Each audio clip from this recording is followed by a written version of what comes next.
దేవుని నామానికి మహిమ కలుగును గాక. మీ అందరికీ వందనాలండి. ఈ యొక్క ఆదివార సమయమున ఎంతవరకు దేవుని మాట ద్వారా మహిమపరిచాము, అదే రీతిగా ఆరాధన కూడా దేవునికి అర్పించాము. కాబట్టి దేవుడు మనల్ని ప్రేమించి తన యొక్క మహోన్నతమైన కృపను మన పట్ల కలిగి ఉన్నాడు. తన శాశ్వతమైన ప్రేమను మనకు ఇచ్చాడు. కాబట్టి అటు గొప్ప దేవుని మనం ఏం చేద్దాం, ఆరాధించాం ఇంతవరకు. తర్వాత 10 నిమిషాలు దేవుని వాక్యాన్ని మనం ధ్యానం చేసుకుందాం. దేవుడు మనతో ఏమైతే మాట్లాడనే ఉంటున్నాడో మనం సిద్ధం చేసుకొని ఈ రీతిగా దేవునికి మాటలను ఆలకించుదాం. చూడండి, దయచేసి గమనించండి. మత్తయి సువార్త 7వ అధ్యాయము 13 వచనం చూడండి. మత్తయి సువార్త 7వ అధ్యాయం 13వ వచనంలో మరి ప్రభు చెప్పిన మాటలను మనకు తెలియపరుస్తూ ఉంటున్నాడు. తన యొక్క మార్గములను మనకు తెలియపరుస్తూ ఉంటున్నాడు. కాబట్టి పిల్లలు గమనించండి. మత్తయి సువార్త 7వ అధ్యాయం 13వ వచనం చూసినట్లయితే, ఇరుకు ద్వారమున ప్రవేశించుడి, నాశనమునకు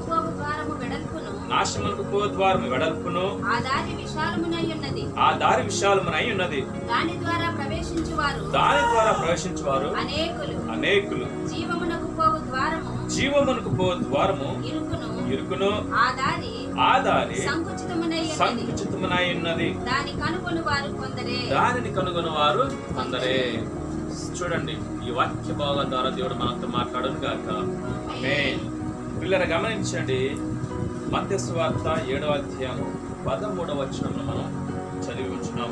ఇక్కడ ఏమిటంట, ఇరుకు ద్వారమున ప్రవేశించండి.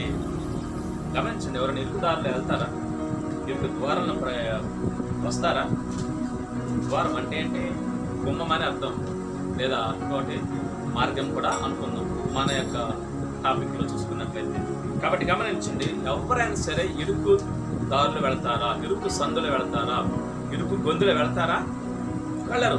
కానీ ఇక్కడ ప్రభు ఏమంటున్నాడు, ఇరుకు ద్వారమున ప్రవేశించండి అంటున్నాడు. మరి ప్రభు చెప్పింది మనం చేయాలా వద్దా? మరి ప్రభు ఎందుకు ఇలా చెప్తున్నాడు? ఇరుకు ద్వారాన ప్రవేశించండి, ఇరుకు మార్గంలో మీరు వెళ్ళండి అంటున్నాడు. కాబట్టి గమనించండి, ఇక్కడ ప్రభు స్పష్టంగా చెప్తున్నాడు ఏమని, ఇరుకు ద్వారాన ప్రవేశించండి. కానీ మనం చూసినట్లయితే మనుషులు ఎలాంటి దారిలో ప్రయాణం చేస్తారు? విశాలమైన మార్గంలో ప్రయాణం చేస్తారు. దారి ఎలా ఉండాలంట? విశాలంగా ఉండాలి. అప్పుడు ఫ్రీ ఏమంటారు ఫ్రీగా అంటే స్వేచ్ఛగా ఉంటుంది, ఇరుకుగా ఉండదు. కానీ విశాల మార్గంలో అనేకులు ప్రయాణం చేస్తున్నారు. మీరైతే అలా ప్రయాణం చేయొద్దు అంటున్నాడు. ఎందుకని? ఆ యొక్క ఇరుకు మార్గంలోనే వెళ్ళండి, ఇరుకు ద్వారమున ప్రవేశించండి అని ప్రభు స్పష్టంగా చెప్తున్నాడు. కాబట్టి ఇరుకు ద్వారమున ప్రవేశించడం అంటే ఏంటి? ఇరుకు ద్వారమున వెళ్ళడం అంటే ఏంటి? అసలు కొన్ని విషయాలు మనం ధ్యానం చేసుకుందాం, తెలుసుకుందాం, నేర్చుకుందాం. కాబట్టి గమనించిన పిల్లల, ఇరుకు ద్వారము అనేటువంటిది మన ఆత్మీయ జీవితంలో, విశ్వాస జీవితంలో మనకి ఎంతో అవసరం. ప్రభు చెప్పిన మాట ఏదైనా కూడా వ్యర్థము కానే కాదు. ప్రభు చెప్పింది మనం చేయాలి.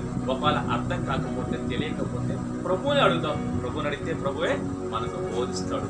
ఆ ప్రభువే అన్నాడు, నేను మీకు బోధకుడను అన్నాడు, నేను మీకు ప్రభువును అన్నాడు. మనకు బోధించేవారు ప్రభువే బోధిస్తాడు. కాబట్టి ప్రభువునే అడుగుదాం. మనుషులను అడిగితే కొన్నిసార్లు చెప్పొచ్చు, చెప్పలేకపోవచ్చు. అందరికీ అన్ని విషయాలు తెలియదు. కాబట్టి మనం మోకరించి ప్రభువుని అడిగినట్లయితే మనకి ప్రతిదీ కూడా ఆయన బోధపరుస్తాడు. తగు సమయం వెంటనే ఇవ్వకపోవచ్చు, కానీ అది గుర్తుపెట్టుకోవాలి. దేవా, నాకు ఈ ప్రశ్న ఉంది, నాకు ఈ డౌట్ ఉంది, నాకు ఈ అనుమానం ఉంది అని మనం దాన్ని ప్రభువుని అడుగుతున్నప్పుడు ఆ ప్రశ్న నువ్వేమైతే అడుగుతున్నావు అది కూడా గుర్తుపెట్టుకోవాలి. ఆ ప్రశ్నకు తగు సమాధానం తగు సమయంలో ఇస్తాడు. ఏదో ఒక రూపంలో ఇస్తాడు. వాక్యం ద్వారా ఇవ్వచ్చు, లేదా దైవజనుడి ద్వారా ఇవ్వచ్చు, పరిస్థితుల ద్వారా ఇవ్వచ్చు, సంఘటన ద్వారా ఇవ్వచ్చు, మీ తోటి సహోదరులు ఇవ్వచ్చు. దేవుని ఇష్టం, ఎలాగైనా ఆయన సమాధానాన్ని ఇస్తాడు. సరే, చూడండి, ఇక్కడ మనం ఇరుకు ద్వారాన ప్రవేశించమని దేవుడు సెలవిస్తున్నాడు. అయితే ఇరుకు ద్వారాన ఎందుకు ప్రవేశించమన్నాడు తర్వాత చూద్దాం. ముందు విశాల మార్గం గురించి ఆలోచించాలి. ఓకేనా? ఎందుకంటే విశాల మార్గంలో అందరూ ప్రయాణం చేస్తున్నారు. మనం ఒకసారి ఆ దారిని అసలు ఆలోచించాలి. అసలు ఏముంది ఆ దారి? విశాల మార్గంలో ఎందుకు అందరూ అటే వెళుతున్నారు? మరి ఎందుకు రావట్లేదు? ప్రభు చెప్పాడు, విశాల మార్గం ప్రవేశించేవారు అనేకులు. ఏంటంట? అనేకులు. కానీ ఇరుకు ద్వారాన ప్రవేశించేవారు అందరే. కాబట్టి ఈ రెండు ఒకసారి కొంచెం 1-2 పాయింట్ చూసుకొని మనం మరి తదుపరి కార్యక్రమం పెడదాం. చూడండి, అసలు విశాల మార్గంలో అంటే ఈ లోకంలో చాలా ఉన్నాయి, ఇరుకు దారులు కూడా చాలా ఉన్నాయి. కాబట్టి మనకు అవసరమైనటువంటి విశ్వాస జీవితంలో, ఆత్మీయ జీవితంలో విశాల మార్గం అనేటువంటి దానిలో ఒకసారి గమనిద్దాం. ఆ విశాల మార్గం అనేటువంటి దానిలో ప్రవేశించేవారు అనేకులు. అసలు ఎందుకు అది అంతమంది ఎందుకు ప్రయాణం చేస్తున్నారు ఒకసారి చూద్దాం. యోహాను పత్రిక 2వ అధ్యాయం చూసినట్లయితే 16వ వచనంలో ప్రభు ఒక చక్కని మాట మన కోసం రాయించి పెట్టాడు. మరి విశాల మార్గాన్ని ఎందుకు ప్రయాణం చేస్తున్నాడు? మనం మాట్లాడుకునేది మన ఆత్మీయ జీవితానికి సరిపడే విషయాలు మనం మాట్లాడుకుంటున్నాం కాబట్టి ఈ లోకానుసారమైన విషయాలు మనం మాట్లాడుకోవటం లేదు. విశ్వాస జీవితానికి కావాల్సిన మాటలు మనం నేర్చుకుంటున్నాం. 1 యోహాను పత్రిక 2వ అధ్యాయము 16వ వచనం చూసినట్లయితే అక్కడ ప్రభు స్పష్టంగా సెలవిస్తున్నాడు. లోకములో ఉన్నదంతయు అనగా శరీరాశయు, నేత్రాశయు, జీవపు డంబమును ఇవి తండ్రి వలన పుట్టినవి కావు, లోక సంబంధమైనవే. కాబట్టి గమనించండి, 1 యోహాను పత్రిక 2వ అధ్యాయం 16వ వచనం మనం చదివాం. లోకములు ఉన్నదంతగా ఎలాంటిదంట? పనికిరానటువంటిది. ఉన్నదంతా కూడా లోకం ఉన్నదంతా 3 శరీరాశ, నేత్రాశ, జీవపు డంబము. మొత్తానికైతే ఇది తండ్రి వలన పుట్టినవి కావు, దేవుని వలన వచ్చినవి కావు. మరి ఎవరి వలన వచ్చాయి? అపవాది, దుష్టుడు అనేటువంటి అపవాది వలన ఇవి ఈ లోకంలోనికి ప్రవేశించాడు. వానిలో ఉన్నాయి కాబట్టి అవి ఈ లోకంలోకి ప్రవేశించాడు. ఈ సృష్టిని సృష్టించిన దేవుడు మనిషికి అప్పగించాడు. మనిషిని ఏలమని చెప్పాడు. మనిషిని మరి నువ్వు సంతోషంగా ఉండు, ఈ భూమిని నిండించు, నువ్వు సంతోషంగా జీవించు అని స్వేచ్ఛను మనిషికి ఇచ్చాడు దేవుడు. అయితే ఆ మనిషి ఏం చేశాడంటే ఆ సృష్టిని ఏలుతూ సృష్టి మొత్తాన్ని తీసుకెళ్ళి ఎవరి చేతిలో పెట్టాడు? అపవాది చేతిలో పెట్టాడు. అప్పుడు ఆ అపవాది ఏం చేశాడు? ఈ సృష్టి యావత్తును తన చేతుల్లోకి తీసుకున్నాడు, తన హస్తగతం చేసుకున్నాడు. ఇప్పుడు ఈ సృష్టిని, ఈ భూమిని, ఈ సర్వ సృష్టిని అంటే ప్రకృతిని కాకుండా మనిషిని తన స్వాధీనంలోకి తీసుకొని తను పరిపాలన చేస్తున్నాడు భూమిని. ఎవరు? అపవాది పరిపాలన చేస్తున్నాడు. అసలు ఫస్ట్ ఇచ్చిన దేవుడు ఎవరికి ఇచ్చాడు? మనిషికి ఇచ్చాడు. ఆదాముకి, హవ్వకి ఇచ్చాడు. వారు ఏం చేస్తారు? తీసుకెళ్ళి అపవాది చేతిలో పెట్టేస్తారు. అంటే మోసపోయారు అపవాది చెప్పిన మాటలకు. ఎలా అక్కడ కూడా మనం చూసినట్లయితే ఈ 3 అక్కడ వాడాడు అపవాది కూడా. ఏంటది? శరీరాశ, నేత్రాశ, జీవపడము. 3 ఉన్నాయి. ఆ 3 అక్కడ వాడాడు. ఎక్కడ వస్తారు చూడండి. ఆదికాండము 2వ అధ్యాయంలో చూస్తే అక్కడ అపవాది మన తల్లి గారు అయినటువంటి హవ్వ గారితో చక్కగా ఎంత స్పష్టంగా, ఎంత రమ్యంగా మాట్లాడుతుందో మనకు కనపడుతుంది. ఆ యొక్క అపవాది మాట్లాడుతూ ఉన్నాడు. అయితే అక్కడ ఆ హవ్వ గారు అంటున్నాడు, హవ్వ దగ్గరికి వచ్చి అపవాది అంటున్నాడు ఏమని, ఇది నిజమా? ఈ తోట చెట్ల ఫలములు దేనినైనా మీరు తినవచ్చునా అని అడిగితే అప్పుడు మన అమ్మగారు ఏమంటున్నాడు? హవ్వ గారు, అన్ని ఫలాలు మేము తినవచ్చు, కానీ ఈ చెట్టు మధ్యలో ఉన్న ఈ చెట్టు ఫలాలు మాత్రం తినకూడదని చెప్పినప్పుడు అక్కడ మోసం చేస్తున్నాడు. ఎవరు? అపవాది మోసం చేస్తున్నాడు. అయితే మేము అది ఎప్పుడైతే తింటామో ఆ రోజు మేము చచ్చిపోతామని అవ్వమ్మ గారు అపవాదితో చెప్పినప్పుడు ఆ అపవాది అంటున్నాడు ఏమని, అబద్ధం, అది మీరు చావనే చావని. దేవుడు ఏం చెప్పాడు? ఆ పండును మీరు తినదిన నిశ్చయముగా చస్తారని చెప్పాడు. మరి దేవుడు చెప్పింది నెరవేరుతుందా లేదా? మరి ఇక్కడ అబద్ధం అని ఈ యొక్క అపవాది చెప్తున్నాడు. అయితే ఇక్కడ వాస్తవం చూసుకుంటే శారీరక పరంగా ఆ ఆదాము కానీ హవ్వ కానీ చనిపోలేదు. మరి ఎలా చనిపోయారు? ఆత్మానుసారంగా చచ్చిపోయారు. దేవుడు చెప్పిన పడి మీరు ఎప్పుడైతే ఈ పండుగలు తింటారో ఆ క్షణమే మీరు ఆత్మానుసారంగా చస్తారు అన్నాడు. అది వారికి అర్థం కాలేదు. శారీరకపరమైన దృష్టి ఆలోచన చేశారు. శారీరకపరమైనటువంటి ఆలోచన వారికి ఉండటం వలన అపవాది చెప్పిన ఆ మోసపు మాటలు వారు మోసపోయారు. అయితే అపవాది చెప్పింది అని అబద్ధమా అంటే అబద్ధం కాదు. ఆయన ఎలా చెప్పాడు? శారీరక పరంగా చెప్పాడు. మీరు ఈ పండుగ తింటే చావరని చెప్పాడు. అది కూడా వాస్తవమే, శారీరక పరంగా చావు, కానీ ఆత్మానుసారంగా చచ్చిపోయాడు. ఆత్మానుసారం చనిపోవటం వలన పాపం అనేది ప్రవేశించింది. అంటే పండు తినటం వల్ల వచ్చిందని కాదు, కానీ అక్కడ అర్థం దేవుడు చెప్పిన మాటను వినకపోవడం వలన పాపం ప్రవేశించింది. అజ్ఞాతి క్రమమే పాపం అని దేవుని వాక్యం స్పష్టంగా సెలవిస్తుంది. చేయొద్దు అని దేవుడు చెప్పాడు, వాళ్ళు చేశారు. పండు వలన పాపం రాలేదు. దేనివల్ల వచ్చింది? ఆజ్ఞాపించాడు దేవుడు, మీరు దాన్ని తినొద్దు, తింటే చస్తారు అని చెప్పాడు. జరగబోయేది కూడా దేవుడు చెప్పాడు, ముందే స్పష్టంగా చెప్పాడు. కానీ వారు అది అర్థమైంది, తింటే చస్తామని కూడా తెలుసు వారికి. అయినా సరే ఏం చేశారు? అపవాది చెప్పిన మాటలకి మోసపోయారు. అక్కడ చూపిస్తున్నాడు. అక్కడ చూడండి, శరీరాశ ఏమంటున్నాడు? మీరు చావనే చావరు, వాటిని మీరు తినుదినమన మీ కన్నులు తెరవబడును, మీరు మంచి చెడ్డలు ఎరిగిన వారే దేవదూతల వల్ల ఉంటారు అని చెప్పినప్పుడు ఆ స్త్రీ అటువైపు చూసింది. అయితే ఇక్కడ అపవాది చెప్పే మాట కూడా ఒకసారి చూడండి.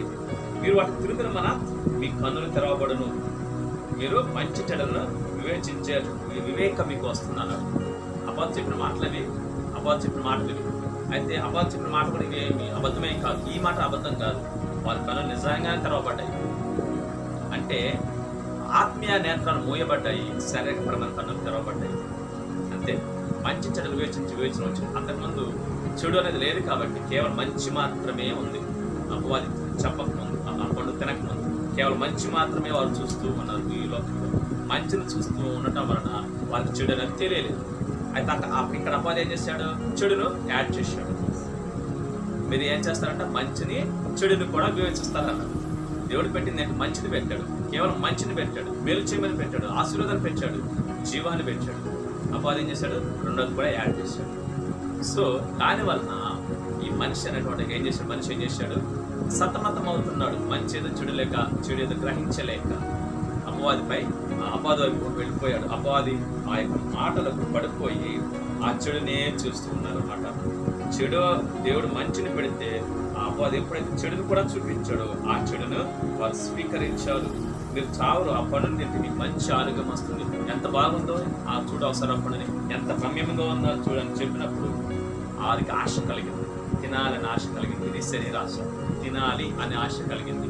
తర్వాత ఆమె చూసినప్పుడు కన్నులకి ఎలాగుందంటే అది రమ్యమైనదిగా ఉందంట ఆ పండు. మన అవ్వమ్మగారు చూసినప్పుడు ఆ పండు ఎలా ఉందంట? రమ్యమైనదిగా ఉంది. ఆమె ఎప్పుడైతే చూసిందో చాలా అందంగా కనపడుతూ ఉంటుంది.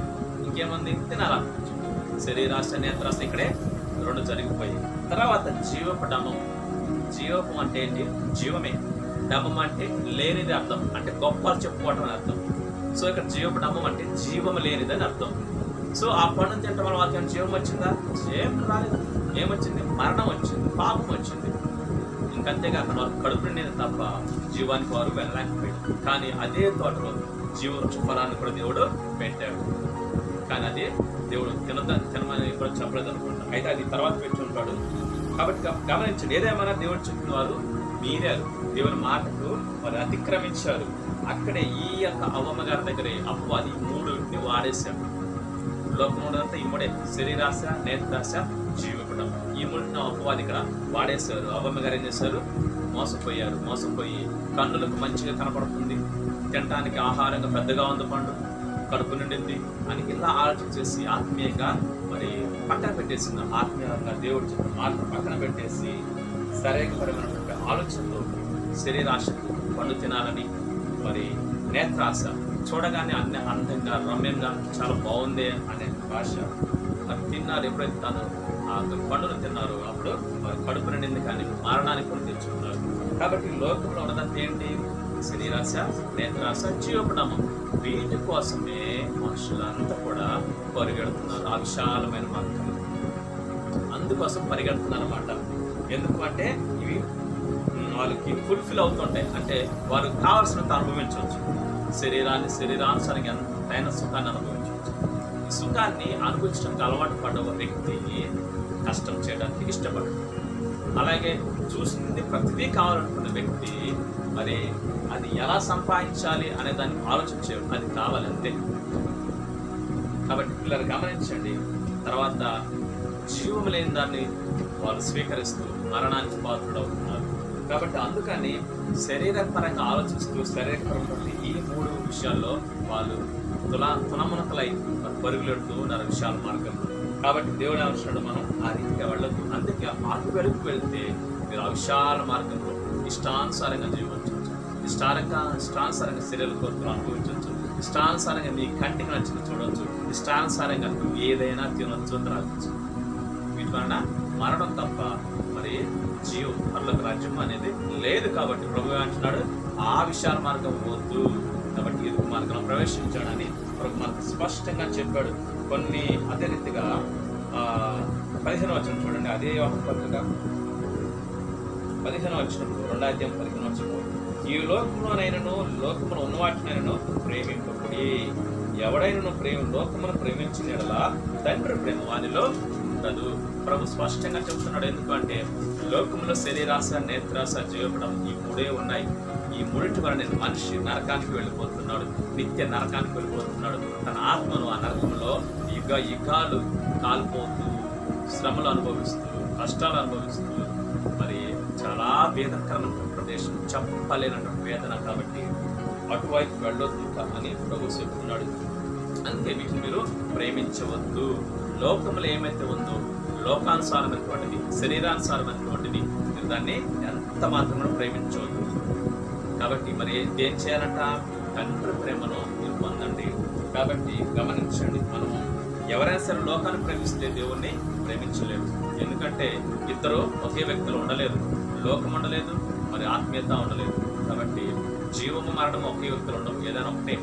మంచి చెడు రెండు ఉండకూడదు, ఏదైనా ఒకటే ఉండాలి. కాబట్టి అదే అంటున్నాడు దేవుడు. ఏమంటున్నాడు?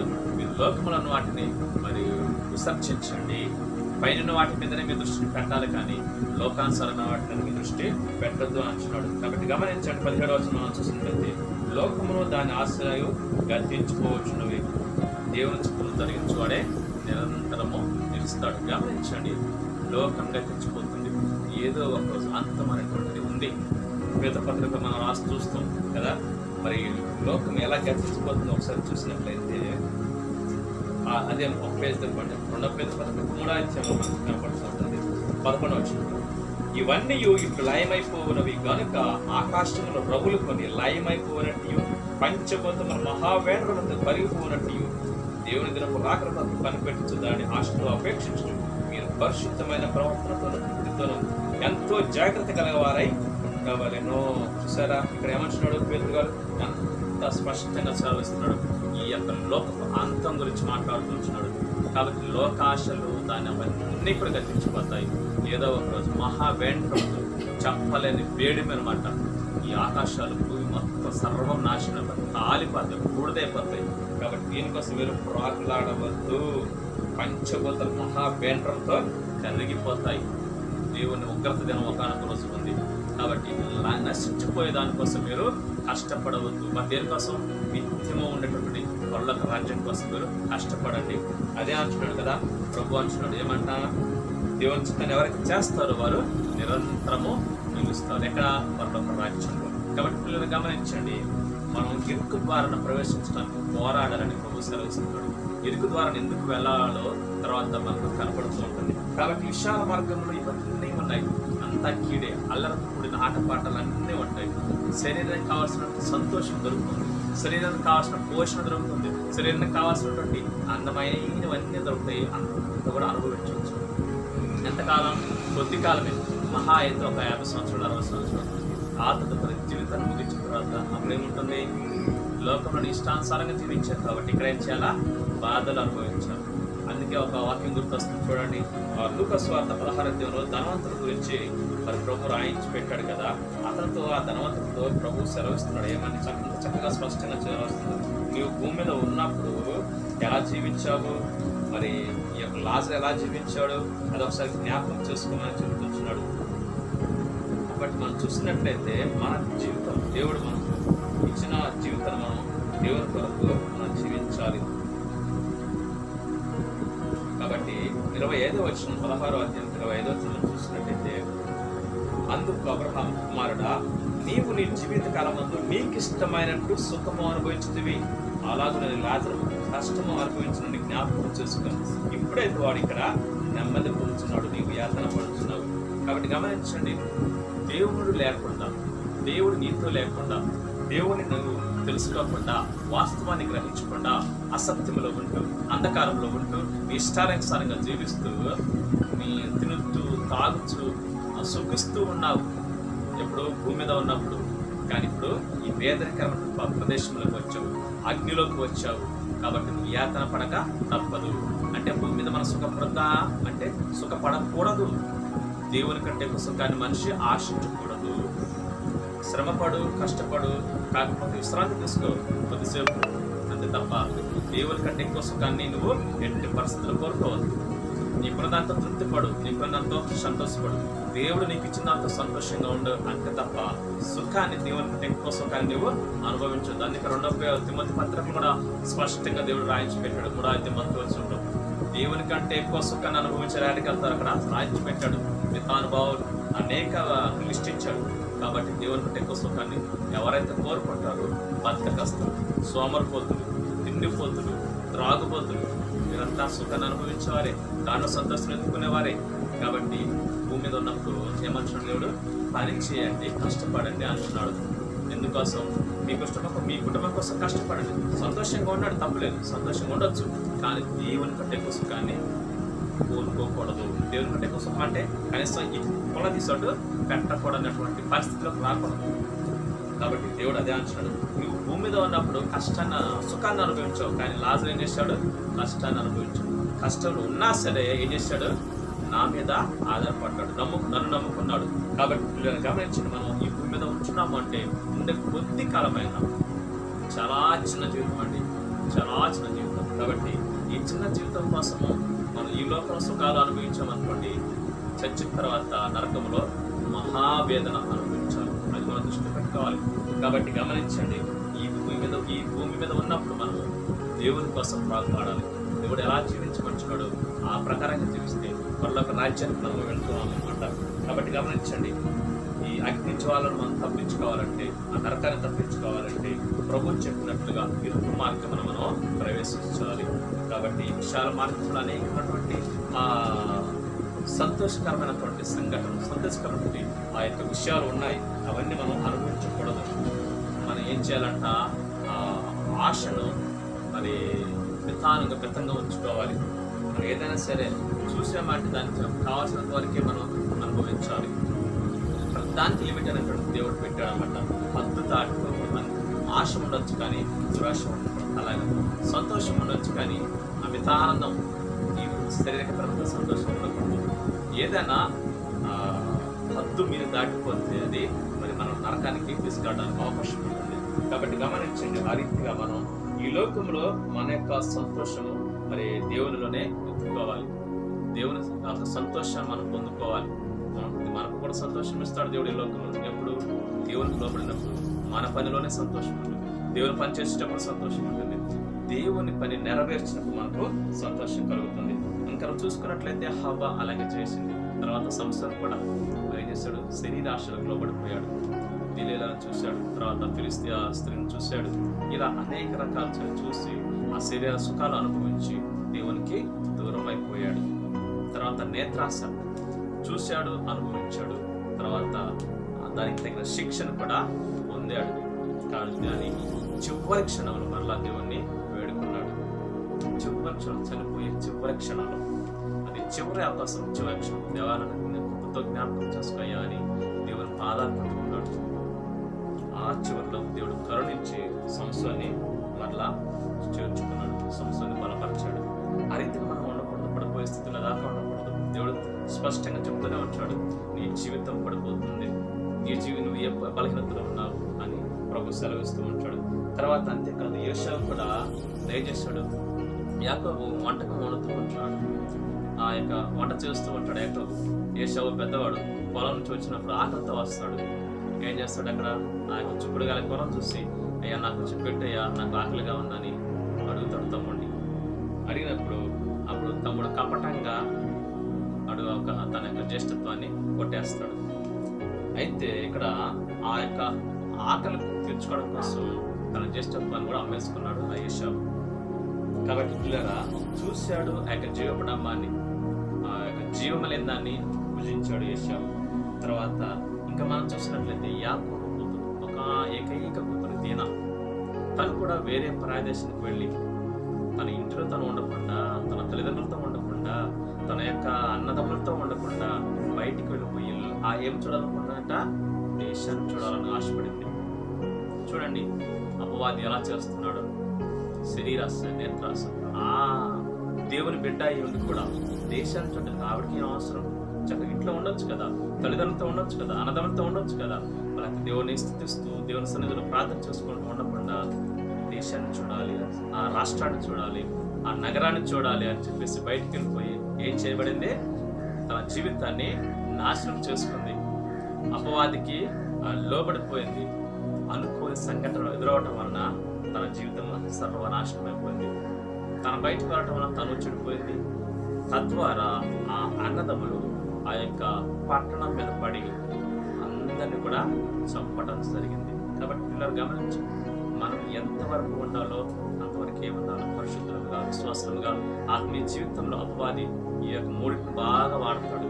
శరీరాశ, నేత్రాశ, జీవితం, ఇవే వాడతాడు ఎక్కువ. కాబట్టి మనం చూసిన ప్రతి కావాలనుకోకూడదు. మనం అదే రీతిగా ఏదైనా శరీరానికి సంబంధించి తినాలనుకున్నా, సంతోషించాలన్నా అది మంచిదా చెడుదా అని మనం వివేచన కలిగి ఉండాలి, గ్రహింపు కలిగి ఉండాలి. పరిశుద్ధమైనది మాత్రమే మనము చేయాలి, అది కూడా దేవుని చిత్తానుసారంగా. తర్వాత గమనించండి, ఇంకా అంత మాత్రమే కాదు, హవ్వ నేత్రాశకు లొంగిపోయింది, శరీరాశకు లొంగిపోయింది. తర్వాత ఆకాను కూడా ఆ యొక్క ఎరుకో పట్టణంలో ఆ ఎరుకోని పట్టణాన్ని పూర్తిగా పడగొట్టిన తర్వాత, జయించిన తర్వాత దేవుడు ఏం చెప్పాడు తెలుసా?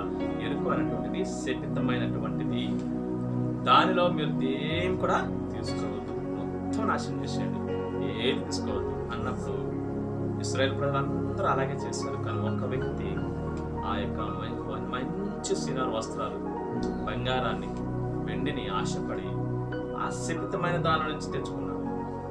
ఆ శపితమైన దాని నుంచి తీసుకొస్తే అది శపించబడింది. ఆ శాపం తనతో రాదా? అలాగే ఆ శాపాన్ని తెచ్చి ఇంట్లో పెట్టుకున్నాడు.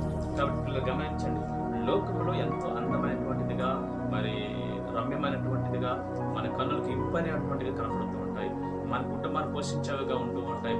మనం తరతరాలు తిన్న తరగిన ఆస్తి మనకు రావచ్చేమో లోకానుసారంగా, కానీ దాని వెనక ఏమన్నది మనం గ్రహించాలి. శాపాలు కూడా ఉంటాయి. మనం ఏది పడితే తీసుకోవడం కూడా కరెక్ట్ కాదు, ఏది పడితే తీసుకోవడం కూడా కరెక్ట్ కాదు. కాబట్టి దేవుడు ఏం సెలవిస్తున్నాడో, ఎప్పుడు ఎక్కడ ఎలా చేయాలో దేవుడిని ఆలోచన కలిగి మనం జీవించినట్లయితే దేవుడు మనకు సూటిగా స్పష్టంగా తెలియపరుస్తాడు. ఆకాను ఆ శక్తిమైన దాని నుంచి తీసుకున్నాడు. తర్వాత ఆ శాపాన్ని తన మీదకు, తన కుటుంబం మీదకు తెచ్చుకున్నాడు. తను చేసే తప్పుకి తన కుటుంబం అంతా కూడా ఏమైపోయింది? నాశనం అవ్వాల్సి వచ్చింది, నశించిపోయారు. కాబట్టి దేవుడు ఏదైతే సెలవిస్తున్నాడో దాన్ని మనం తప్పకుండా చెయ్యాలి. అజ్ఞాతక్రమమే పాపం. కాబట్టి మన జీవితంలో దేవుని యొక్క మాటకు విలువ ఇవ్వాలి. కాబట్టి విశాలమైన మార్గం ఎక్కడ తీసుకెళ్తున్నట్ట? నరకానికి తీసుకెళ్తుంటుంది. అనుభవించడానికి బాగుంటుంది, చూడటానికి బాగుంటుంది, మరి సుఖంగా బ్రతకటానికి బాగుంటుంది, కానీ ఆ ధనవంతుడిలాగా నరకానికే వెళ్ళిపోవటానికి కారణమవుతుంది. కాబట్టి అపవాది చూపించే ప్రతిదీ మనం ఏం చేయాలా? ఆలోచన కలిగి ఉండాలి, గ్రహింపు కలిగి ఉండాలి. ఏదైనా అపవాది మన హృదయంలో ఆలోచన పెడుతూ ఉన్నాడంటే అది దేవుని చిత్తానుసారమైన ఆలోచన కాదనేది మనం అర్థం చేసుకోవాలి. దేవుని అడగాలి, గ్రహింపాలి. అయ్యా, ఇది నీ ఆలోచనేనా? నాకు ఇలా అనిపిస్తుంది, అది నీ ఆలోచననా అని దేవుని అడగాలి. దేవుడు ఎప్పుడు కూడా పాపం చేసేది చేయమని చెప్పడం, పాపం చేసేది చేయమని చెప్పడం దేవుడు ఎప్పుడైనా సరే. దేవుడు ఏం చెప్తాడు? మేలు కలిగేది చేయమంటాడు, ఇతరులకు మేలు కలిగేది చేయమంటాడు, తర్వాత పరిశుద్ధమైనదే చేయమంటాడు. కాబట్టి గమనించండి, మనకు దేవునితో సహవాసం అంటే ఆ యొక్క వ్యత్యాసం అనేటువంటిది అర్థమవుతుంటుంది.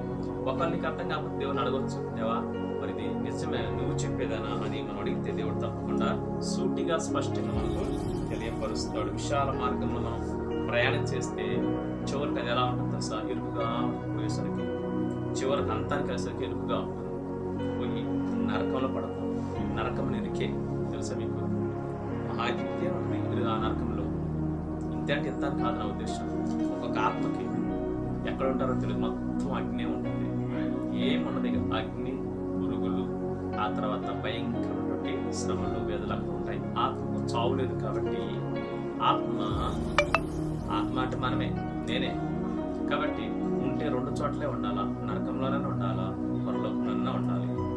కాబట్టి నరకంలో ఉంటే భయంకరమైన వేదనలు అవి యుగాలు అలాగా అనుభవించాల్సిందే. అదే దేవుని చేత రక్షించబడిన వాళ్ళమైతే, దేవుని యొక్క సన్నిధిలో మనం ఉన్నట్లయితే, చనిపోయిన తర్వాత పరలోక రాజ్యాన్ని పడతాము. ఆ పరలోక రాజ్యం విశాలమైనటువంటిది, అది చూడటానికి అంతులేనట్టు ఉంటుందంట, చెప్పడానికి అసాధ్యమైనటువంటిది. కాంతి, ఆ సూర్యుని కాంతి భూమి మీదకి రావడానికి ఎంత టైం పడుతుంది తెలుసా? 6 నిమిషాలు పడుతుంది. కాంతి వేగం. ఒక్క సెకండ్కు కాంతి ఎన్ని లక్షల ప్రయాణం చేస్తుంది తెలుసా? 3 లక్షల కిలోమీటర్ల ప్రయాణం చేస్తుంది ఒక్క సెకండ్ కాంతి వేగం.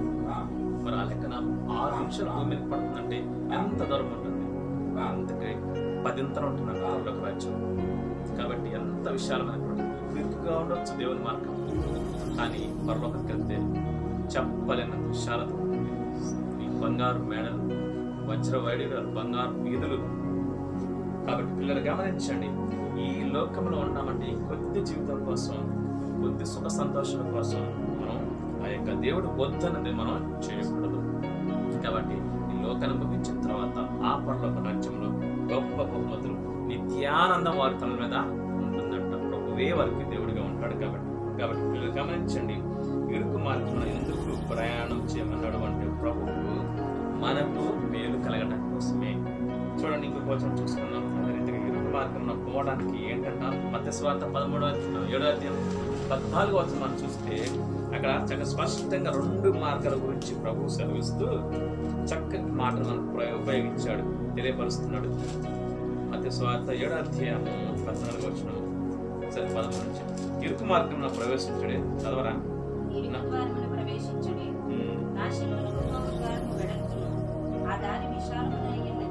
దాని ద్వారా ప్రవేశించువారు అనేకులు. జీవమునకు పోవు ద్వారము ఇరుకును, ఆ దారి సంకుచితమునయ్యున్నది, దాని కనుగొని వారు కొందరే. చూడండి, ఇరుకు ద్వారము, విశాల ద్వారము ప్రవేశించువారు అనేకులంట. జీవానికి పోవు ద్వారం ఎలాంటిదంట? ఇరుకు ద్వారం. ఇరుకు ద్వారము జీవానికి తీసుకెళ్తుంది, కానీ విశాలమైన ద్వారము నరకానికి తీసుకెళ్తుంది. కాబట్టి ఇక్కడ అందుకు ప్రభు ఇరుకు ద్వారమున ప్రవేశించండి అన్నాడు అనమాట. ఇరుకు ద్వారం అంటే ఏంటి? అన్యులు చేసింది మనం చేయకూడదు, ఇష్టానుసారంగా జీవించకూడదు. అవునా కదా? తినటం, తాగటం, సుఖించటం ఇవి చేయకూడదు. అవునా కదా? అన్యుల ఆచారాలు మీరు పాటించకూడదని ప్రభు సెలవిస్తున్నాడు. మరి ఏం చేయాలా? నీతిగా, న్యాయంగా, యథార్థంగా, పరిశుద్ధంగా, పవిత్రంగా జీవించాలి. ఒక్క మాట చెప్పాలంటే అన్నులైతే వరిష్టానుసారంగా మాట్లాడతారు, వరిష్టానుసారమైన చూస్తారు, వరిష్టానుసారమైన చెడు పనులన్నీ చేస్తారు. మనం అలా చేయడానికి వీల్లేదు. అదే ఇరుకు అనమాట. చాలా కష్టం. అయితే అది అనుభవిస్తూ ఉన్న కొద్ది, జీవిస్తున్న కొద్ది మనకు అర్థమవుతుంది. కాబట్టి మీరు గమనించండి, ఈ ఇరుకు మార్గంలో మనం ప్రవేశిస్తే పోను పోను పోను పోను పోను చివరికి వెళ్ళేసరికి ఏమంటుందా? విశాలత వచ్చేస్తుంది. అందుకే ఒక వచనం చూసుకున్నాం చూడండి, కీర్తన గ్రంథం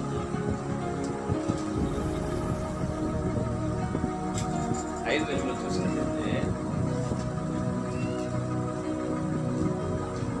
4వ అధ్యాయం 1వ వచనం. కీర్తన 4వ కీర్తన 1వ చరణం చూస్తే అక్కడ ప్రభు ఏమంటున్నాడు, దావీదు ఏమంటున్నాడు లేదా 4వ చరణం. నా నీతికి ఆధారమగు దేవా, నేను మొరపెట్టినప్పుడు నాకు ఉత్తరమిమ్ము. ఇరుకులో నాకు విశాలత కలుగజేసిన వాడవు నీవే. అదిగో, ఇరుకులో నాకు విశాలత కలుగజేసిన వాడవు నీవే. నన్ను కరుణించి నా ప్రార్థనను అంగీకరించు. ఇరుకులో నాకు విశాలతను కలుగజేసిన వాడవు నీవే అంటున్నాడు భక్తుడు. మనకు ఆ మార్గము ఇరుకు అనిపించవచ్చు, వెళ్లే కొద్దిగా కష్టాలు, శ్రమలు, వేదనలు, దుఃఖాలు, ఆ నిందలు, అవమానాలు, ఆర్థిక సమస్యలు, అనారోగ్య సమస్యలు అన్ని ఇరుకు అనిపిస్తుంది, భయం అనిపిస్తున్నది, బాధ అనిపిస్తున్నది. ఏంటి జీవితం? ఇదే ఇరుకు అంటే. ఈ లోకం బతకడానికి ఇదే ఇరుకు అనిపిస్తున్నది. ఇరుకు అంటే ఏమి ఉండవు టయానికి. ఇంకోసారి తింటానికి తిండి కూడా ఉండకపోవచ్చు. ఇప్పుడే చూసే కదా లాజరు, అతను ఎలాంటి వాడంట? ఏమి లేనివాడు. మనకన్నా దేవుడు సమృద్ధిగా ఇచ్చాడు. కానీ ఆ లాజరుకు లోకస్వార్థ 16వ అధ్యాయంలో లాజరుకు ఏమి తింటానికి తిండి కూడా లేదు, బట్టలు కూడా లేవు, ఇంకా పైగా ఆరోగ్యం కూడా లేదు. కానీ ఎలా ఉంటున్నాడా? ఆ ధనవంతుని ఇంటి ముందు కడుపు తింటూ బతుకుతున్నాడు. కానీ దేవుడిని మాత్రం వదలలేదు, నీతిని వదలలేదు, పరిశుద్ధతను వదలలేదు, యథార్థతను విడిచిపెట్టలేదు. తెలుసు లాజరుకు ఎందుకు ఈ శ్రమలు, ఈ కష్టాలు, ఈ వేదనలు, ఈ నిందలు, ఈ బాధలు కొద్ది కాలమే అని తెలుసు. అందుకే పౌలు అంటాడు కదా, మనం అనేక శ్రమలను అనుభవించి నిత్య రాజ్యం అంటే పరలోక రాజ్యం వెళ్ళాలని మీరు ఎదుగరా. కాబట్టి ఈ శ్రమలు అంటే ఈ చులకన శ్రమలో కొద్ది కాలమే. ఏంటంటే ఈ చులకన అంటే అర్థం ఏంటి? చాలా సింపుల్ అని, తేలిక అని అర్థం. కాబట్టి చులకన శ్రమలో చాలా కొద్ది కాలమే, అంటే ఈ భూమి మీద ఉన్నంత వరకే ఉంటాయి.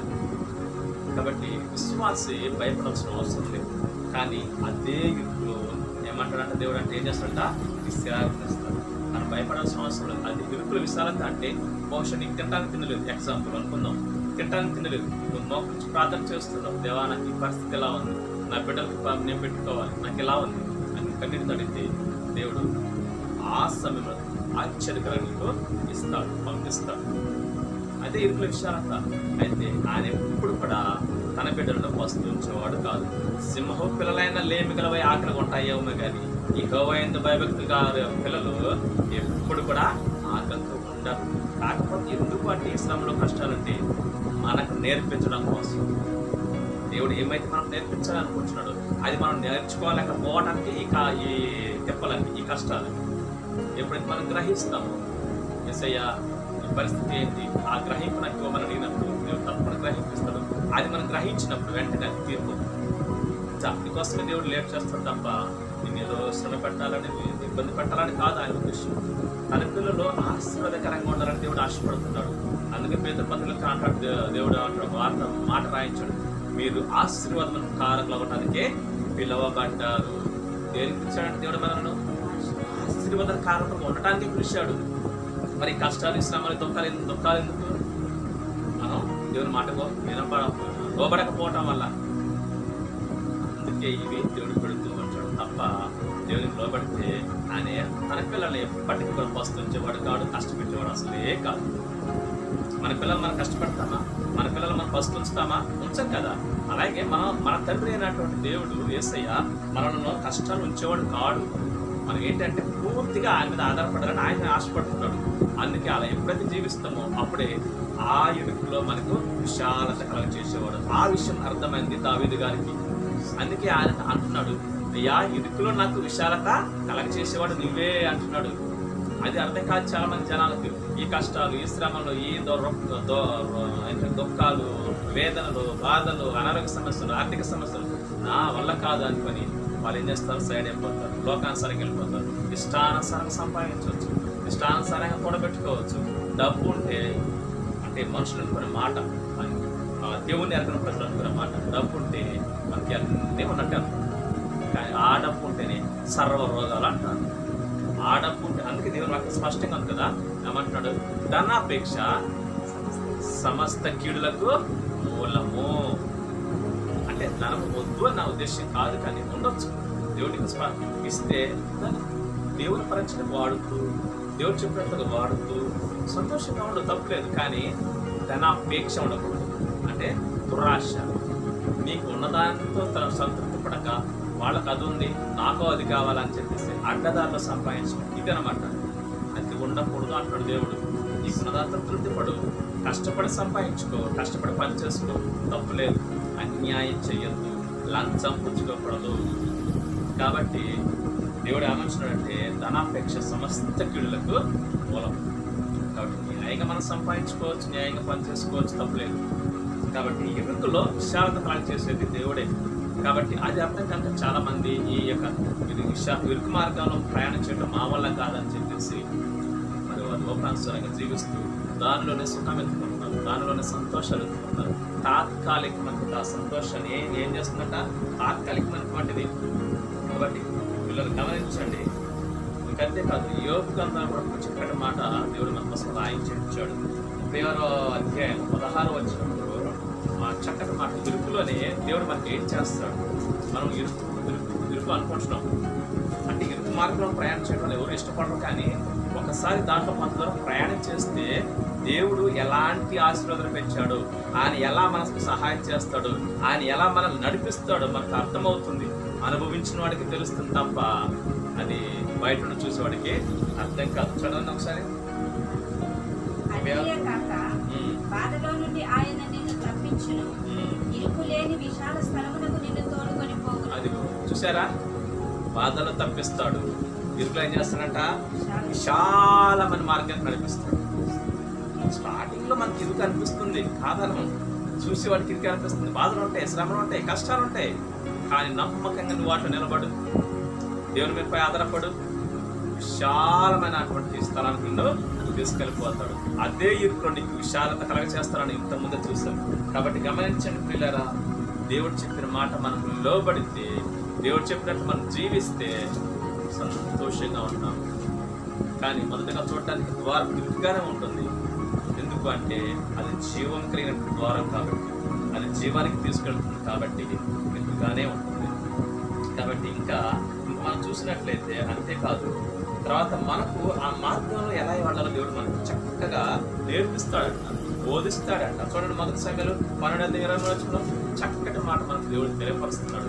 నువ్వు కష్టపడాల్సిన పని లేదు, ఆ మార్గంలో స్టార్ట్ చేయి, 1-2 అడుగులు వేయి, ఆ తర్వాత దేవుడు నిన్ను నడిపిస్తాడు. మొదటి సమయాలు 12:23 చక్కగా దేవుడు మనకు తెలియపరుస్తున్నాడు. నా మట్టుకు నేను మీ నిమిత్తము ప్రార్థన చేయుట మానుట వలన యెహోవాకు విరోధముగా పాపము చేసిన వాడునవును, అది నాకు దూరమగును గాక అని, కానీ శ్రేష్టమైన చక్కటి మార్గమును మీకు బోధించును. ఆమేన్. చూసారా, శ్రేష్టమైన చక్కని మార్గాన్ని దేవుడు మనకు బోధిస్తాడు. చూసారా, మనం ఇరుకు ఇరుకు ఇరుకు అని భయపడాల్సిన అవసరం లేదు. విశ్వాసులైన మనము ఆత్మీయ జీవితంలో ఇరుకు అనుకోవద్దు. స్టార్టింగ్ ఉంటుంది, కష్టాలు, శ్రమలు, ఇబ్బందులు ఉంటాయి. కానీ నీ నమ్మకత్వాన్ని దేవుడు చూస్తాడు, నీ పరిశుద్ధతను చూస్తాడు, నీవు నీతిగా ఉంటున్నావా, యథార్థంగా ఉంటున్నావా లేదా అని చూస్తాడు. అలా ఉంటే ఏం చేస్తాడంట? శ్రేష్టమైన చక్కని మార్గాన్ని చూపిస్తాడు, బోధిస్తాను అంటున్నాడు, విశాల స్థలమని తీసుకెళ్తాను అంటున్నాడు. అదే ఇరుకుతో నీకు విశాలత కలగ చేస్తాను అంటున్నాడు. ఆశీర్వాదాలు ఉన్నాయా లేవా? బంగారంలాగా ఉన్నాయి ఆశీర్వాదాలు. కానీ ఈ విషయం చాలా మందికి అర్థం కావట్లేదు, క్రైస్తవులకే అర్థం కావట్లేదు. నామకర్త క్రైస్తవులకి అర్థం కాక ఈ బాధలు, శ్రమలు మా వల్ల కాదని చెప్పేసి పేరుకు చర్చికి వెళ్తున్నారు తప్ప, పేరుకు దేవదూతల్లా ఉంటున్నారు తప్ప వస్త్రాధారణలో, కానీ ఆ యొక్క విశాల మార్గంలో ప్రయాణమే కనపడుతుంది. ఇరుకు మార్గంలో ప్రయాణం లేదు వారికి. కానీ కంటికి ఎలా ఉంటారంట? ఇరుకు మార్గంలో ప్రయాణిస్తున్నట్టుగా కనపడతారు. కానీ వారు హృదయాంతరంలో పరిశీలన చేస్తే దేవునికి వ్యతిరేకంగా ప్రయాణంలో ఉన్నారు. కాబట్టి గమనించండి, ఇరుకు మార్గంలో ప్రయాణం చేస్తే దేవుడు ఎందుకు చెప్పాడు అంటే, ఇరుకు మార్గంలో ఇంక ఉపయోగాలు ఉన్నాయి, ఇంక చాలా ఉన్నాయి. అంత సమయం లేదు కాదు నాన్న, అవన్నీ చెప్పలేదు. కానీ ఇరుకు మార్గంలో దేవుడు మనతో ఉంటాడు, తన సన్నిధి మనతో వస్తాడు. అందుకే మోషే అన్నాడు కదా, దేవాని సన్నిధి రాకపోతే మేము ఎక్కడి నుంచే వెళ్ళాము అన్నాడు. మరి దేవుడు మనం ఒంటరిగా వదిలేసేవాడా? కాడు. ఏమన్నాడు? నేను మిమ్మల్ని అనాథలుగా విడువను అన్నాడు. యోహాను గ్రంథం 8వ చూస్తే. కాబట్టి గమనించండి, మన చేయి విడిచేవాడు కాడు దేవుడు. ఇరుకు స్థలంలో ఉన్నంత మాత్రాన, ఇరుకు మార్గంలో ప్రయాణం చేసినంత మాత్రాన దేవుడు చూస్తూ ఉండేవాడు కాడు. ఏం చేస్తున్నాడట? చూడుము నిన్ను నార చేతుల మీద చెక్కుకున్నాను అంటున్నాడు దేవుడు. ముదిమి వచ్చే వరకు నేను ఎత్తుకున్నవాడు నేనే అంటున్నాడు దేవుడు. మరి అలాంటి దేవుడు మన చేయి వదిలిపెడతాడా? ఎట్టి పరిస్థితులు వదిలిపెట్టడు.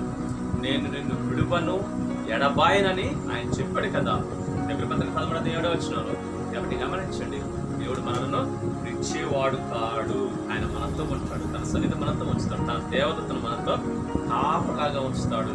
అందుకే కీర్తన ఉంది కదా 32, యెహోవా యందు భయభక్తులు గలవారు ఆయన దూత కావలి ఉండి వారిని రక్షించును. సో మనం భయపడవలసిన అవసరమే లేదు. ఇరుకు మార్గం ప్రయాణం చేస్తున్నామని భయపడాల్సిన అవసరం లేదు. ఆర్థిక సమస్యలు, అనారోగ్య సమస్యలు, లేకపోతే ఇబ్బందులు, కష్టాలు, శ్రమలు, నిందలు, అవమానాలు వస్తూ ఉంటాయి. కానీ నిలబడాలి అంటే నిలబడాలి. మనం దేవుడికి అప్పగించుకుంటే దేవుడు మనల్ని బలపరుస్తాడు, తన శక్తిని మనకి ఇస్తాడు. అందుకే యోగు అన్నారు కదా, ఏమని? నరుని దినములో యుద్ధ దినములో కావా, మనం యుద్ధంలో ఉన్నాం. కాబట్టి ఇంకొక వచనం చూసుకున్నాం చూడండి, లూకాసు వార్త 13:24 దేవుడు ఒక చక్కటి మాట మనకు తెలియపరుస్తున్నాడు. అసలు ఇరుకు మార్గంలో ఏం చేయాలో అక్కడ మనకు తెలియపరుస్తున్నాడు. లూకాసు వార్త 13:24 చదవాలి. వేడికి తెస్తున్నారు మీరు. లూకాసు వార్త 13:24. ఆయన వారిని చూసి ఇరుకు ద్వారమున ప్రవేశింప పోరాడుడే అని అనేకులు ప్రవేశింపజూతురు కానీ వారి వలన కాదని యేసుక్రీస్తు ప్రభు స్పష్టంగా చెప్తున్నాడు. ఇక్కడ ఏమంటున్నాడంట, ఇరుకు ద్వారా పోరాడండి. అనేకులు ప్రవేశించ చూస్తారు, రావడానికి ప్రయత్నం చేస్తారు, కానీ వారి వలన కాదు. ఇందాక మనం అనుకున్నాం కదా, ఎవరు వాళ్ళు ప్రయాణం చేయాలని అనుకునే వాళ్ళు ఎవరు? ఒక్క మాట చెప్పండి, నామకార్థం క్రైస్తవులు. మేము క్రైస్తవులు మనం పేరు పెట్టుకొని దేవుడు మాతో ఉండడానికి పేరు పెట్టుకుని చర్చికి వెళ్తూ మరి వారు లోకానుసారమైన జీవితాలు జీవించేవారు. ఆత్మీయత ఏ మాత్రం ఉండదు, విశ్వాసం ఏ మాత్రం ఉండదు, దేవుని మీద నిరీక్షణ ఏ మాత్రం ఉండదు. వారి జీవితంలో కానీ వారి కుటుంబ జీవితంలో కానీ దేవుని కార్యాలు జరిగినట్టు కూడా కనపడవు. సాక్ష్యం ఉండదు, రక్షణ ఉండదు, కానీ చర్చికి పెడుతుంటారు. ఇలాంటి వాళ్ళే చాలా మంది దేవుని మార్గం, ఇరుకు మార్గంలో ప్రవేశించాలని అనుకుంటారు కానీ వాళ్ళు ఏం చేస్తారట, వారి వలన కాదు. ప్రవేశించాలని ఆశ ఉంటుంది, అంటే దేవుని సన్నిధికి వెళ్ళాలి, దేవునితో ఉండాలి, పరలోకానికి నేను కూడా ఉండాలి అనుకుంటారు. బాప్తిసం తీసుకుంటారు. చాలా మంది అనుకుంటారు బాప్తిసం తీసుకుంటే నేను పరలోకి వెళ్ళిపోతారు అనుకుంటారు. శుద్ధ తప్పది. బాప్తిసం తీసుకుంటే మాత్రం పరలోకి ఎవరు వెళ్ళరు. బాప్తిసం తీసుకుంటే ఒకటే కాదు, బాప్తిసం ఎందుకు తీసుకుంటారు? అయ్యా నేను గత జీవితాన్ని వదిలేస్తాను, నేను చచ్చిపోయాను పాపంలో, ఇక నేను పరిశుద్ధంగా జీవిస్తానని ఒక సూచన. అది అంతే. అది ప్రభు బాప్తిసం తీసుకోమని చెప్పాడు. బాప్తిసం ఎందుకు తీసుకున్నారంటే ఒక సూచన, సంఘం ఎదుట, దేవుని ఎదుట అదొక సూచన. కాబట్టి బాప్తిసం తీసుకున్నంత మాత్రం పరలోకి వెళ్తారంటే నో, వెళ్ళనే వెళ్ళరు. చాలా మంది బాప్తిసం కూడా నానా రకాలుగా పనికి మంది దానికి వాడేస్తున్నారు. పెళ్లి కను లేదా చిన్నపిల్లల కను. అది బాప్తిసం అనేటువంటి చాలా పవిత్రమైనటువంటిది. అది హృదయపూర్వకంగా అసలు అది ఏంటో అన్నది అర్థం చేసుకుని తీసుకోవాలి తప్ప ఏదో అవసరానికి తీసుకునేది కాదు బాప్తిసం. కాబట్టి గమనించండి, అనేకులు ఇరుకు మార్గం రావడానికి ప్రయత్నం చేస్తారు, కొంత దూరం ప్రయాణించాలి, కానీ వారి వల్ల కాదు. మరి ఎవరంతా ప్రయాణం చేసే చివరి వరకు ఎవరైతే దేవుని మీద ఆధారపడతారో, ఎవరైతే కష్టం వచ్చినా, నష్టం వచ్చినా, వ్యాధి అయినా, రోగమైనా మరి ప్రభువుని విడవకుండా ఉంటారో వారు మాత్రమే చివరి వరకు విశాలమైన పరలోక రాజ్యానికి వెళ్తారు. కాబట్టి గమనించిన పిల్లలకి గమనించిన దేవుడు విశాల మార్గంలో ప్రయాణించి ఇరుకు మార్గంలో ప్రయాణించేయడానికి మీరు పోరాడాలి. అంత ఈజీగా రాదు. ఏంటది? విశాలమైన పరలోకం అంత ఈజీగా రాదు. ఇరుకు మార్గం పోరాటం. మీకు ఎవరితో? మన మనసుతోనే, ఎవరితో? మన శరీరంతోనే, ఎవరితో? మన కళ్ళతోనే, ఎవరితో? మన తలంపులతోనే పోరాటం చేయాలా. ఎవరితోనే కాదు, మనకు మనమే పోరాటం చేయాలా. అందుకే గలతీ పత్రిక చక్కటి మాట ఉంది కదా, చూద్దామా? గలతీ పత్రికలో శరీరానికి ఆత్మకు ఏంటంటే ఏం జరుగుతుందంటే ఒకసారి గమనించండి. మనం మనతో మనమే పోరాటం చేయాలి. లేకపోతే ఆ పోరాటం చేయకపోతే ఏంటంట ఈ యొక్క నరకానికి మనం వెళ్ళిపోతాం. 5వ అధ్యాయం 17వ వచనం. శరీరం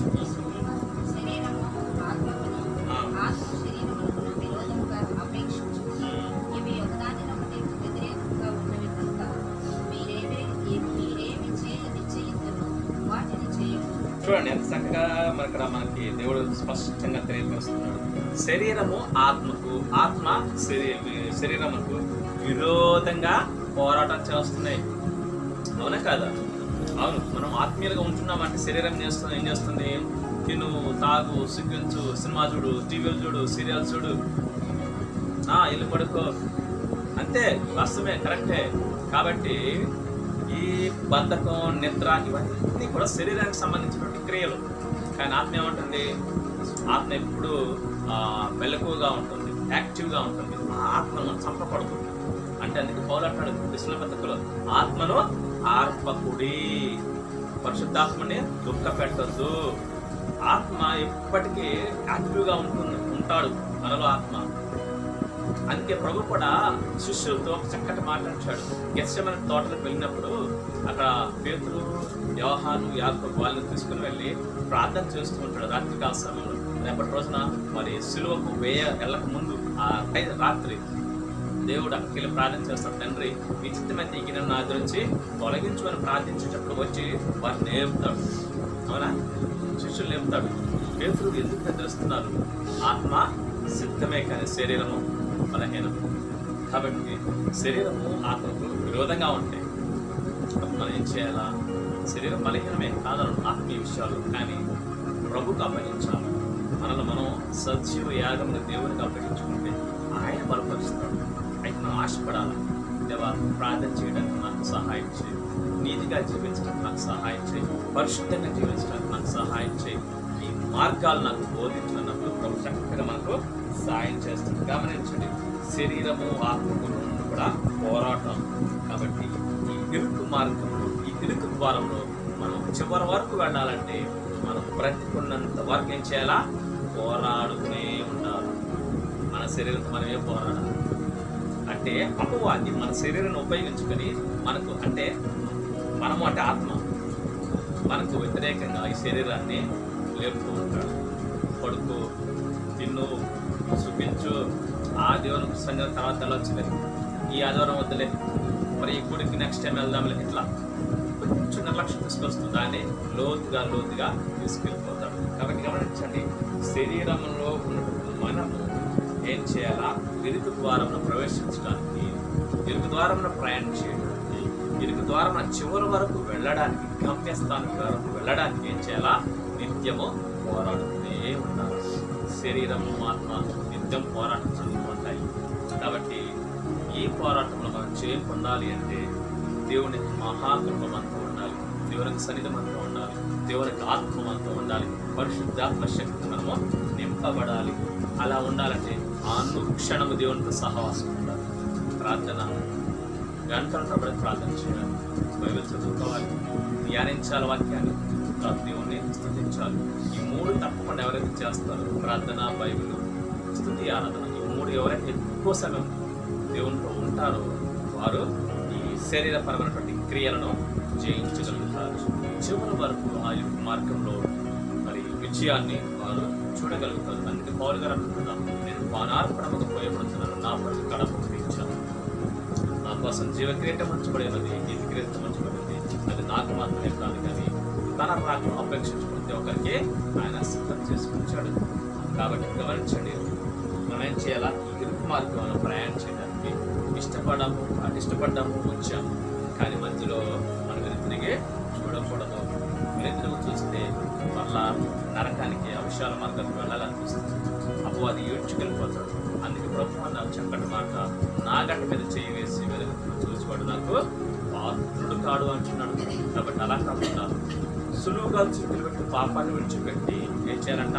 విశ్వాసం కర్త అయిన యేసు క్రీస్తు వైపు చూస్తే మన ఎదుట ఉంచబడిన ఈ పరుగు పందెంలో, ఈ ఇరుకైనటువంటి మార్గంలో ఏం చేయాలా? పరిగెత్తాలి. ఎవరి వైపు చూస్తూ? దేవుని వైపు చూస్తూ పరిగెత్తాలి. మనుషులకు అస్సలు చూడదు. వాళ్ళు ఈ సమయంలో పడిపోయారు కదా, వారు విచారణలో పడిపోయారు కదా, ఆయన పాస్టరే కదా, లేకపోతే ఆయన ఇదే కదా, ఆయన మంచి విశ్వాసం కదా, మనుషులు అస్సలు మనం చూడదు. మనిషి అన్నాడు బలహీనుడు. ఆయన ఎవరైనా కావచ్చు, ప్రవక్తే కావచ్చు, లేకపోతే ఇంకా బిషప్పే కావచ్చు, డ్రైవరండే కావచ్చు, ఎవరైనా మనిషే. కాబట్టి మనిషి బలహీనుడు. మనిషిని అపవాది జయిస్తుంది ఎప్పుడు? అవకాశం ఇచ్చినప్పుడు. అలా మనం అపవాదికి అవకాశం ఇవ్వకుండా ప్రభు వైపు చూస్తుంది. ఈ యాత్రా జీవితం, ఈ ఇరుకు ప్రయాణం, ఈ ఇరుకు మార్గంలో మనం ప్రయాణం చేస్తే దేవుడు మనకు తప్పకుండా చేయాలిస్తాడు. కాబట్టి మరొక వచనం చూసుకొని చూడండి.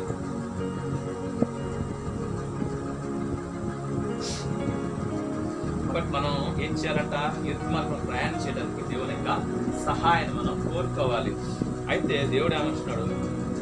మేలు కలిగించే మార్గం ఏది అని తెలుసుకొని అందులో ప్రయాణం చేయమంటున్నాడు ప్రభు. కాబట్టి గమనించిన పిల్లరా, మనము ఇరుకు మార్గంలో ప్రయాణం చేసే వారంగా ఉంటున్నామంటే ఎన్నో మరి సంఘటన మనకు ఎదురవుతూ ఉంటాయి. వాటన్నిటిని ప్రభు కృప వలన మనం జయిస్తూ ముందుకు కొనసాగినట్లయితే దేవుడు మనకు సహాయం చేసేవాడుగా ఉంటున్నాడు.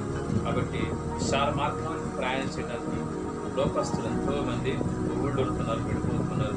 వాళ్ళు మన కుటుంబస్తులు ఉండొచ్చు, మనకు తెలిసిన వాళ్ళు ఎంతో మంది ఉండొచ్చు. కానీ మనం ఏం చేయాలంట? అలాంటి విశాల మార్గం కాకుండా మేలు కలిగించే మార్గం ఏది? దేవుని యొక్క మార్గం, ఇరుకు మార్గం. కాబట్టి అట్టి మేలు కలిగించే మార్గంలో మనం ప్రయాణం చేసినట్లయితే దేవుడు మనకు మరి నిత్య జీవాన్ని, పర్లోక రాజ్యాన్ని ఆయన అనుగ్రహించడానికి సిద్ధంగా ఉన్నాడు. అంతేకాదు, నువ్వు ఆ ప్రయాణంలో వెళ్ళేటప్పుడు, ఆ మార్గంలో వెళ్ళేటప్పుడు ఏం చేస్తున్నాడు? దేవుడు నీకు తోడుగా ఉంటాడు, నీ చేపట్టి నడిపిస్తాడు. 26వ అధ్యాయం చూసినట్లయితే చివరిగా ఒక వచనం మనం చూసుకొని ముగించుకున్నాం. కాబట్టి గమనించండి, ఇరవై క్రితం 6:16 చూస్తే ప్రభు చక్కగా సెలవిస్తున్నాడు. తీసారా? చదవాలి తీస్తే. యెహోవా ఇలాగ సెలవిస్తున్నాడు, మార్గములలో నిలిచి చూడుడి, పురాతన మార్గములను గురించి విచారించుడి, మేలు కలుగు మార్గం ఏది అని అడిగి అందులో నడుచుకునుడి, అప్పుడు మీకు నెమ్మది కలుగును.